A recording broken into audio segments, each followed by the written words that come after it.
Hey guys, welcome back to another video. Today we are processing and potting up a really awesome Yamadori Beech that I collected just the other day. Let's get straight into it.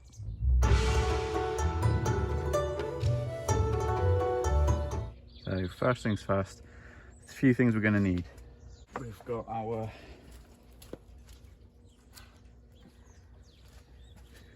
collected tree. We've got a training pot, hopefully will be big enough. And just a couple sharpened tools. They should help us get this ready. And of course, some soil as well. Lastly, some wire to tie in as well. Realised you couldn't really see the silhouette of the tree from over there, so this hopefully should give you a better look. Our latest collected beech. It's a beautiful tree. So what we're going to do is try and figure out if this is a good, you can kind of see why I've thought of that. It's quite a radial root system. We kind of want to try and get it to fit in there. Normally what I'd say is to try and, when you've collected material, you may as well get it to a good start by removing as much of the depth of that root as possible. You can see where I snapped the main taproot off here. And because I'm going to have to reduce the circumference quite a bit to fit it into our pot, I'm not going to go too crazy and remove. Usually I'd say if you're happy with this first level of sort of nabari here, I would recommend chopping about there, but I think we're going to take it off to about here. Dirty old pair of secateurs. We're going to go in about here. Oh, that's hard. I don't know. So just want to remove that lower part off really. Now we've established our depth, we're going to have to try and work on the circumference issue. So if I hold it up here, take a sharp pair of pruners, take that off. This root, unfortunately, will have to go. And as we spin, the main problem being, I need to hold it up here so you guys can see.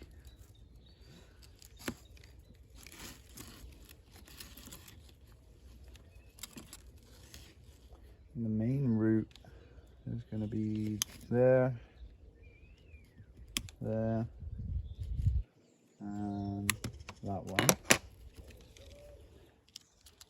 And then now we have a root system that fits in the pot.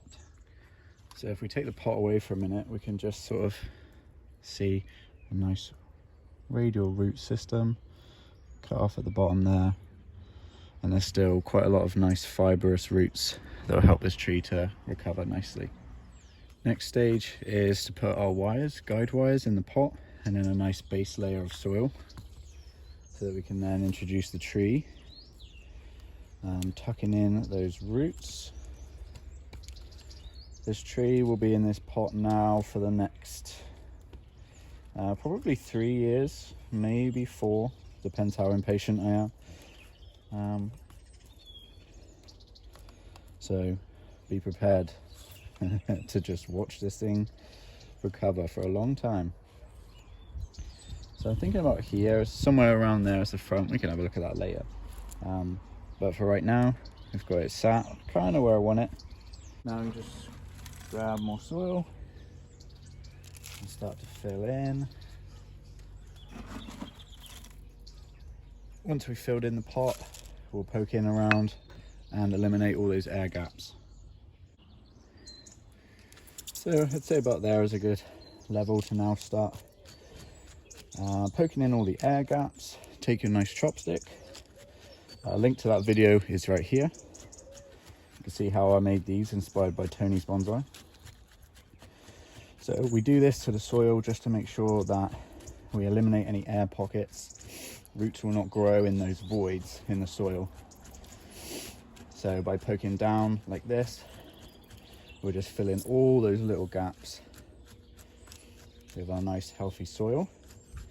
Now I'm happy with where that soil's at. Sometimes I like to use the other end of the chopstick to just flatten down a bit more of a blunt implement.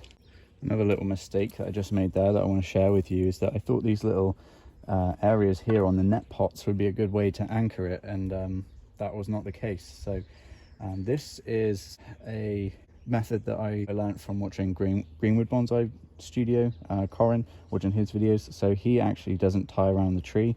He says, you know, once that soil is tight enough, you can simply anchor to the soil, and as long as that's tight, twist. And then what I need to get is a pair of needle nose pliers, which again I don't own, so I've just got these, but I'll just hold them somewhat gently, pull and twist.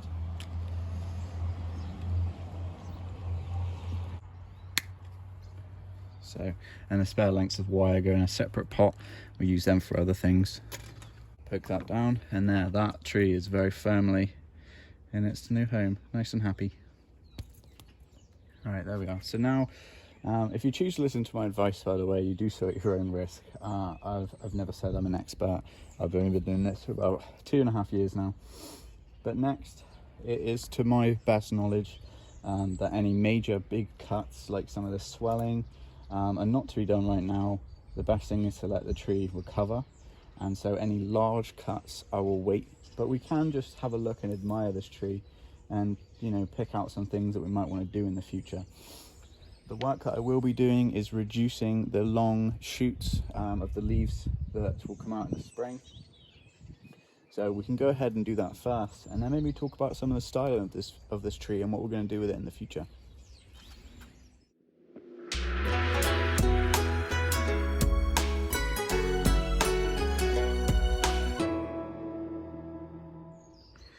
I hope you can see a more basic outline shape, silhouette, shall we call it, of the tree that I've gone for. One thing I wanted to stop the time lapse and to show you is see if you can notice a difference in this cut I'm about to make.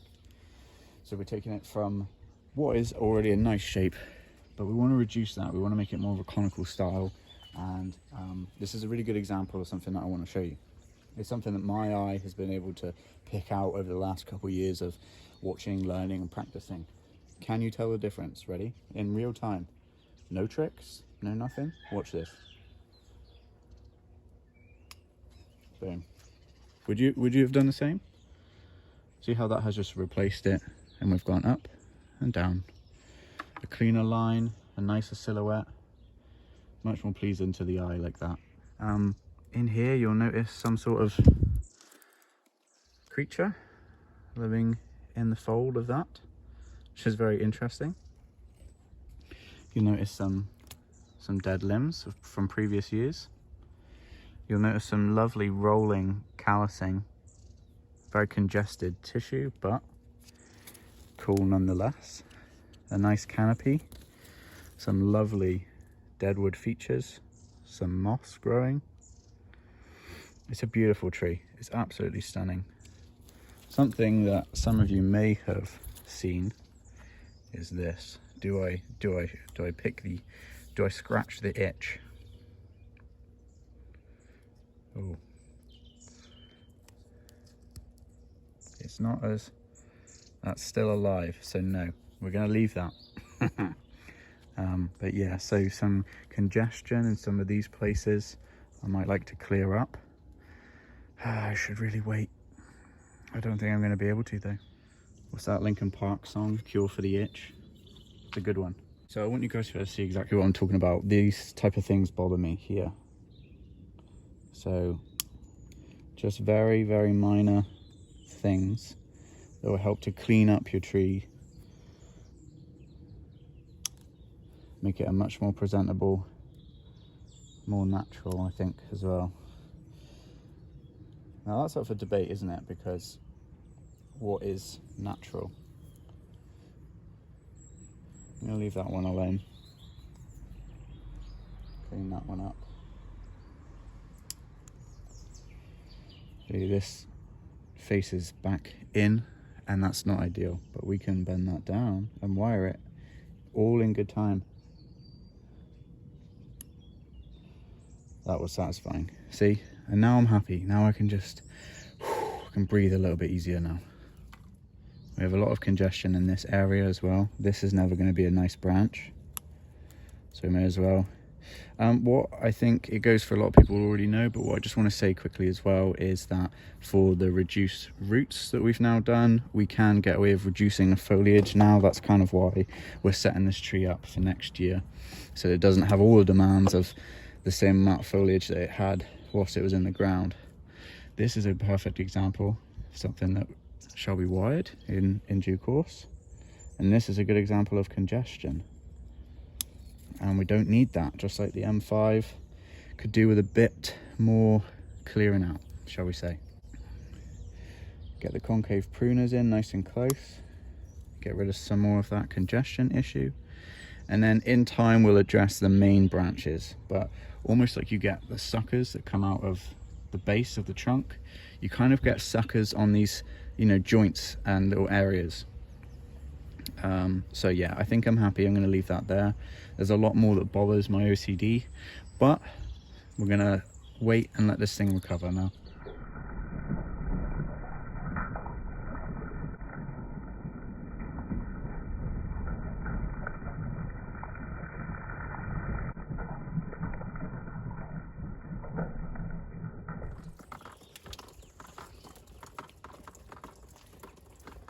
The last thing I want to do is a little bit of, I guess you could call it winter protection. Can you still see? Yeah.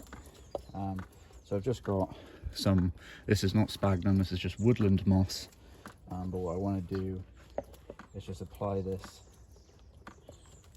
to the trunk especially. But this will just add an extra layer of insulation from, we've just had like 10 days or a week of real bad frost. That's now gone. So, and it's very mild, hence why I'm outside doing some filming today, which is a very nice break from being inside just tending the fire constantly, just in order to try and keep warm really. I don't want to go too crazy, but just like that is enough, I think.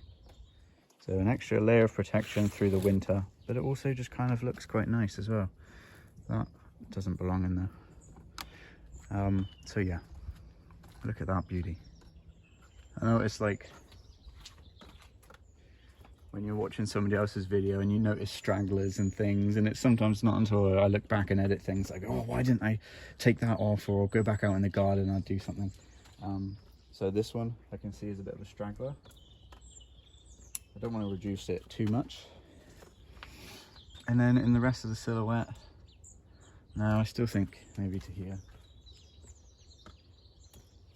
There's an upward facing bud, but you can wire and rotate that in future. Other than that, this one here is annoying me, but for now it fills that void and we can deal with all of this in the future. It sounds like I'm telling you guys this, but I think really what I'm doing is just trying to convince myself to leave it alone. So I genuinely think this is one of the better trees that I've collected. I'm really excited, and I'm really hopeful that this will recover and do well, and I'll show you in the spring should everything go well. I really hope it does. I've given it the best chance that I can now, so yeah, stay tuned, keep in touch. In spring there'll be so many videos. I've got so much work to do. I'm honestly overwhelmed with the amount of work, but that means videos for you guys and for me to do. So with that, make sure you smash that subscribe button, like the video. It really helps me out. I really appreciate it. Leave me a comment, let me know what you think. What do you think of this tree? I think it's one of the best that I've collected, and it's already got a really nice shape without any wiring or anything like that, just collected. So you know what comes next. Wherever you are in the world, make sure you're taking care of yourself. I'll see you in the next one. Cheers guys.